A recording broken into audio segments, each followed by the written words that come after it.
এবার আর্জেন্টাইন ট্যালেন্টের দিকে চোখ দিয়েছে Real Madrid. Vinicius Junior, Rodrygo Goes, Federico Valverde, Endrick ফিলিপের পর আরও এক লাতিন ট্যালেন্টকে নিজেদের ডেরায় ফেরানোর জন্য অপেক্ষার প্রহর গুনছে রিয়াল মাদ্রিদ। তবে এবার আর কোনো ব্রাজিল নয়, বরং আর্জেন্টাইন ভবিষ্যৎ তারকার দিকে দৃষ্টি অল হোয়াইটসদের।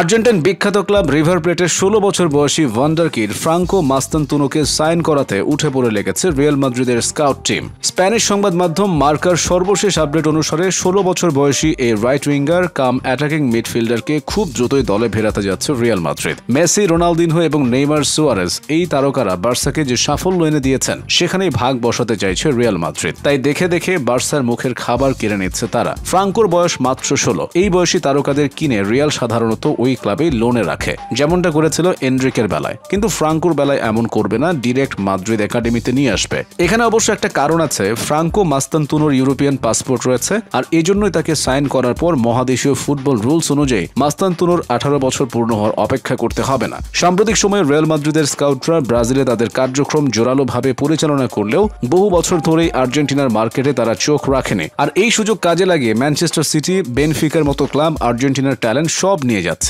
যার প্রমাণ জুলিয়ান আলভারেজ, ক্লাদিও এচেভেরির মতো স্কিলফুল খেলোয়াড়রা। আর শেষ সুবাদে বিশ্বব্যাপী আর্জেন্টাইন সমর্থকদের একটা বড় সমর্থনও পাচ্ছে তারা। আর্জেন্টাইন মার্কেটে একসময় রিয়ালের আধিপত্য ছিল, তবে শেষ 10-15 বছরে সেই আধিপত্য আর নেই। তাই সিচুয়েশন এমন যে রিয়াল মাদ্রিদ অন্য সকল দেশের মার্কেটে আধিপত্য দেখাতে পারলেও আর্জেন্টিনার মার্কেটে রিয়াল মাদ্রিদ অনেকটা নিষ্প্রভ। তাই রিয়াল মাদ্রিদ আর চুপ থাকবে না এখন।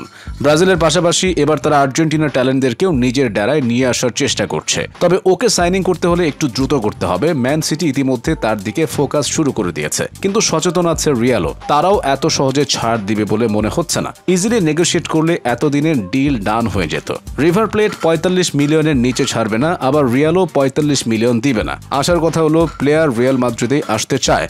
তাই বলা যাচ্ছে দীর্ঘদিন পর কোনো আর্জেন্টাইন রিয়াল মাদ্রিদের জায়গা করে নেবেন। অবশ্য নিকো পাস রিয়াল মাদ্রিদে আছেন এবং এবার রিয়াল মাদ্রিদের হয়ে চ্যাম্পিয়ন্স লিগও জয় করে ফেলেছেন। পাশাপাশি রোমেরোর সাথে মাদ্রিদের রিউমার শোনা যাচ্ছে। ম্যান সিটি ফরওয়ার্ড আলভারেজ যদি সিটি ছাড়েন তবে তারও প্রথম পছন্দ রিয়াল মাদ্রিদ। যদি এগুলোর সব ডিল বাস্তবে রূপ নেয় তাহলে আর্জেন্টিনা সাপোর্টারদের একটা বড় অংশ যারা রিয়াল মাদ্রিদকে তেমন একটা পছন্দ করেন না, তাদের অনেকে রিয়াল মাদ্রিদের দিকে ফিরে আসবেন এবং নতুন ইতিহাস গড়বেন বলে বিশ্বাস। আপনাদের কি মনে হয় ডিলগুলো কি আসলেই হবে নাকি রিউমার হয়ে থেকে যাবে?